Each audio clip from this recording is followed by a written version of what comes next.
नमस्कार साथियों, स्वागत है आप सभी का अपने YouTube चैनल बिहेवियर एजुकेशंस उपकार की क्लास में। चर्चा परिचर्चा करने वाले हैं। सोशल साइंस से हमारी वीडियो आई हुई थी जिसमें हमने व्याख्यात्मक रूप में चर्चा परिचर्चा की थी। आज हम आपने क्या सीखा, ठीक है, आपका रिवीजन करते हुए चलेंगे।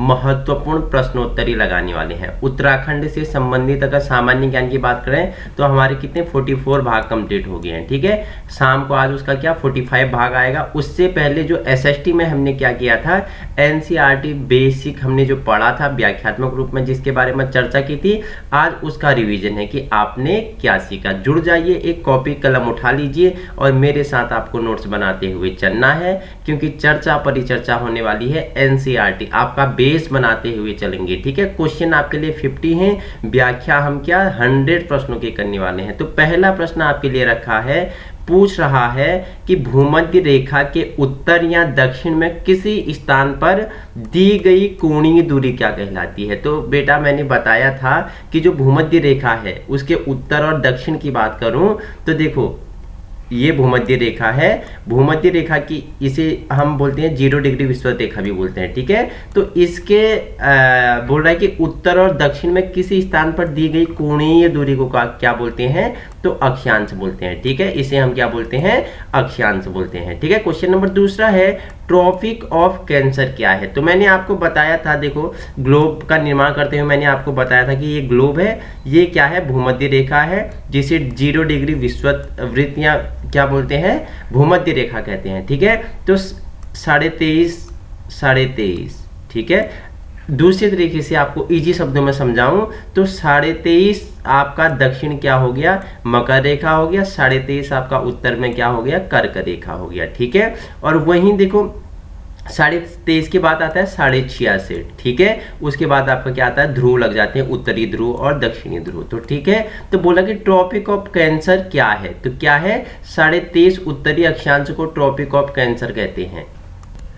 तो क्वेश्चन नंबर नेक्स्ट है आपके लिए, धरातल पर एक अक्षांश, ठीक है, याद रखना एक अक्षांश की दूरी कितने किलोमीटर की तुल्य होती है, तो 111 किलोमीटर की तुल्य होती है। और इनके जो बीच की दूरी होती है उसे क्या कहते हैं, गोरे कहते हैं, ठीक है, गोरे कहते हैं। कहीं कहीं जैसे ध्रुवों की ओर बढ़े, ठीक है, या उत्तर से पश्चिम की ओर बढ़े तो दूरी कहीं कम ज्यादा होती है, लेकिन अगर तुल्य दूरी पूछे तो आपका आंसर कितना हो जाएगा, 111 किलोमीटर हो जाएगा, ठीक है।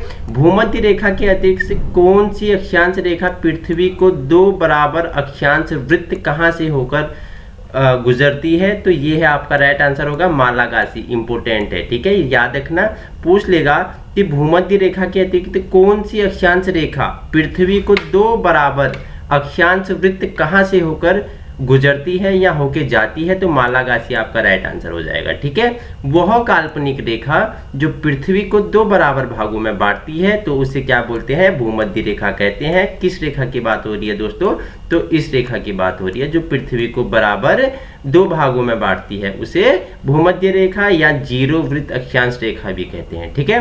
वह काल्पनिक रेखा जो भूमध्य रेखा को समकोण पर काटती है देशांतर रेखा कहते हैं, ठीक है। देखो ग्लोब पर खड़ी रेखाएं देशांतर और पड़ी रेखाएं अक्षांश रेखाएं कहलाती हैं, ठीक है। देखो भूमध्य रेखा के समानांतर जो रेखाएं हैं अक्षांश कहलाती हैं, और जो क्या उत्तर से दक्षिण की ओर खींची गई रेखाएं हैं उन्हें क्या बोलते हैं, देशांतर रेखाएं कहते हैं, ठीक है, ठीक है। लॉन्गिट्यूड एंड लैटिट्यूड, 2 देशांतर रेखाओं के बीच की दूरी को किस नाम से जाना जाता है, इंपोर्टेंट है, पहले ही बता दिया। 2 देशांतर, इन दोनों के बीच की दूरी को किस नाम से जाना जाता है, गोरे के नाम से जाना जाता है, ठीक है। ये देशांतर रेखाओं के बीच की दूरी को गोरे के नाम से जाना जाता है, इंपोर्टेंट है।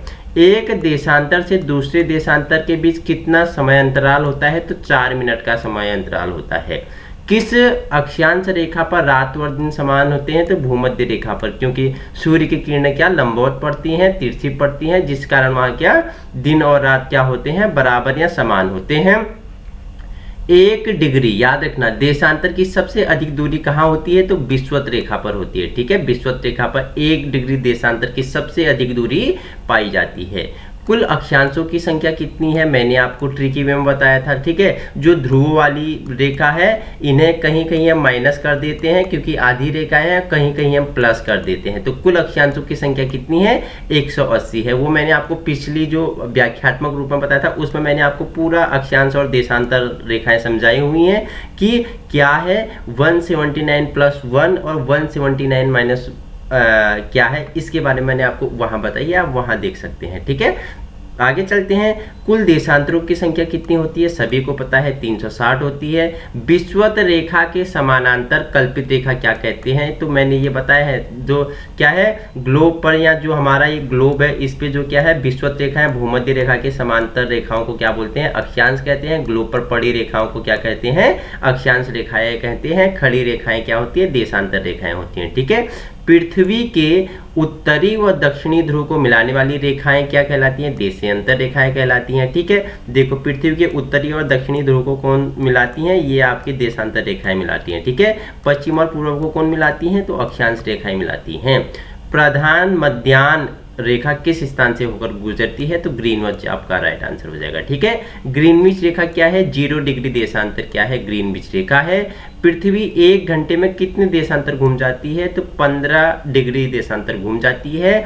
इससे समय निकालने के लिए आता है, मैंने समझाया हुआ है कि ग्रीनविच के पूर्व में प्लस समय क्या हो जाता है प्लस हो जाता है 5.5 घंटा पहले, और अगर हम पश्चिम की ओर आएंगे तो वो क्या हो जाता है माइनस हो जाता है 2 घंटा, ठीक है। दक्षिण पूर्व का अक्षांश क्या है, तो 90 डिग्री है। ये मैंने आपको वहां से ही बताया कि हमारा जो अरुणाचल प्रदेश है वहां 2 घंटे पहले सूरज आ जाता है और गुजरात में 2 घंटे बाद क्या होता है सूरज पहुंचता है, ठीक है। तो उस हिसाब से मैंने आपको समझाया था। क्वेश्चन नंबर नेक्स्ट है 2 स्थान के देशांतर में 1 डिग्री का अंतर पर क्या उनके समय में कितना अंतर होता है, 4 मिनट होता है। हर बार बताया है, रिवीजन कर रहा हूं आपका, ठीक है। तो 4 मिनट 1 डिग्री में, 2 में कितना हो जाएगा 8 हो जाएगा, तो 15 डिग्री में कितना हो जाएगा आप मुझे आंसर बताएंगे, ठीक है। 15 डिग्री आप मुझे आंसर बताएंगे। विश्व का कौन सा नगर भूमध्य रेखा के सबसे निकट है, इंपोर्टेंट है। तो विश्व का कौन सा नगर अगर भूमध्य रेखा के निकट पूछिए तो सिंगापुर आपका राइट आंसर हो जाएगा, ठीक है। देशांतर रेखाएं किस दिशा की ओर खींची जाती हैं, उत्तर दिशा से दक्षिण दिशा की ओर। डिवीजन है, बार बार बता रहा हूं। वहीं भूमध्य रेखा की ओर जाने पर देशांतरों के बीच पर दूरी का क्या प्रभाव पड़ता है, बीच की दूरी क्या होती है दोस्तों बढ़ती जाती है। भूमध्य रेखा से ऊपर 0 डिग्री से 90 क्या कहलाती है, उत्तरी गोलार्ध कहलाती है, ठीक है। रिवीजन हो रहा है क्योंकि तेज चल रहे हैं, रिवीजन हो रहा है और व्याख्यात्मक रूप में इनके लेक्चर आ चुके हैं, वो मैंने आपको कराया हुआ है पूरे क्या ग्लोब के माध्यम से, मानचित्र के माध्यम से। भूमध्य रेखा से नीचे 0 डिग्री से 90 डिग्री तक क्या कहलाता है, दक्षिणी गोलार्ध कहलाता है, ठीक है। ये मुझे यहाँ डायग्राम बताने समझाने की जरूरत नहीं है क्योंकि रिवीजन हो रहा है, इससे पहले आपको बताया हुआ है, ठीक है। अंतर्राष्ट्रीय तिथि रेखा का निर्धारण कब किया गया, 1884 ईस्वी में, इंपोर्टेंट है याद रखना है, ठीक है। 1884 में। अंतर्राष्ट्रीय तिथि रेखा किसे कहते हैं, 180 डिग्री देशांतर को अंतर्राष्ट्रीय तिथि रेखा कहते हैं। वहीं अंतर्राष्ट्रीय तिथि रेखा किसके सबसे निकट है, तो 180 डिग्री पूर्वी और पश्चिम देशांतर के सबसे निकट है। अंतर्राष्ट्रीय तिथि रेखा टेढ़ी मेढ़ी क्यों है, तो क्यों है, समय और तिथि के अंतर को समाप्त करने के लिए इसे क्या बनाया है, टेढ़ी मेढ़ी बनाया गया है। वहीं उत्तरी प्रशांत महासागर में अंतर्राष्ट्रीय तिथि रेखा के विचलन का क्या कारण है, तो क्या है एल्सियन द्वीप समूह, एल्सियन द्वीप समूह इसका विचलन का प्रमुख कारण है, ठीक है।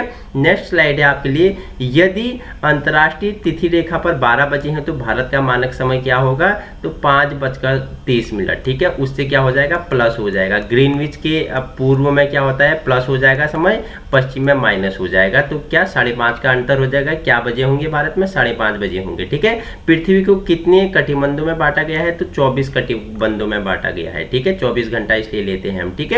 भारत का मानक समय किस देशांतर से लिया गया है, 82.5 डिग्री पूर्व से लिया गया है, ठीक है। इतना आपको याद रखना है, रिवीजन चल रहा है। भारत का मानक समय किस स्थान से लिया गया है, नैनी इलाहाबाद के निकट से लिया गया है।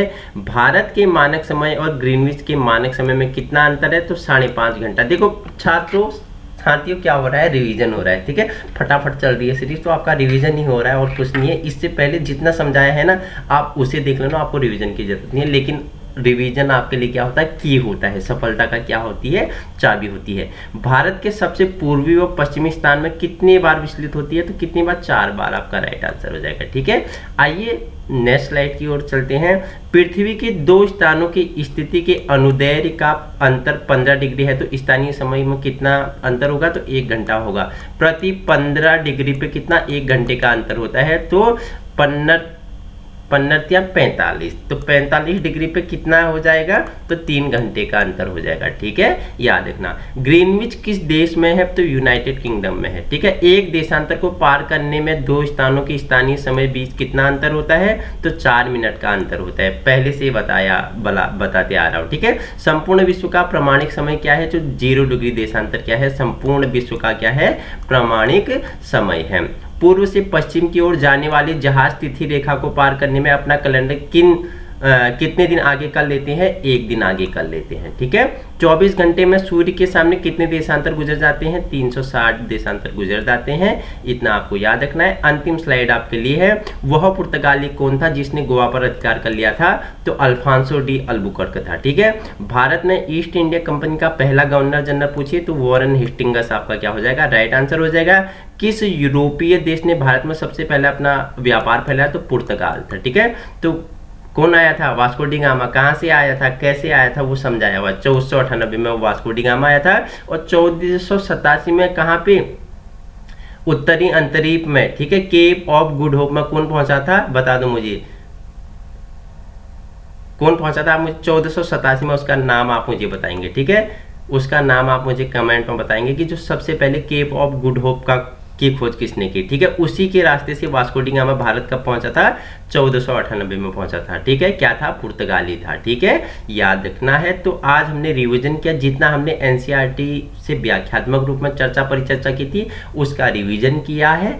और आप मुझे बताएंगे कि जो वास्को डी गामा तो 1498 में पहुंचा, लेकिन उससे पहले केप ऑफ गुड होप तक कौन पहुंच गया था। ठीक है, केप ऑफ गुड होप तक कौन पहुंच गया था, इधर तक पहुंचा था, इधर से भारत यहाँ था आपका। ठीक है, यहाँ से भारत आपका इधर था, इधर तक कौन पहुंच गया था, 1487 में, आप मुझे बताएंगे। तो आप मुझे कमेंट में बताएंगे। Thank you so much.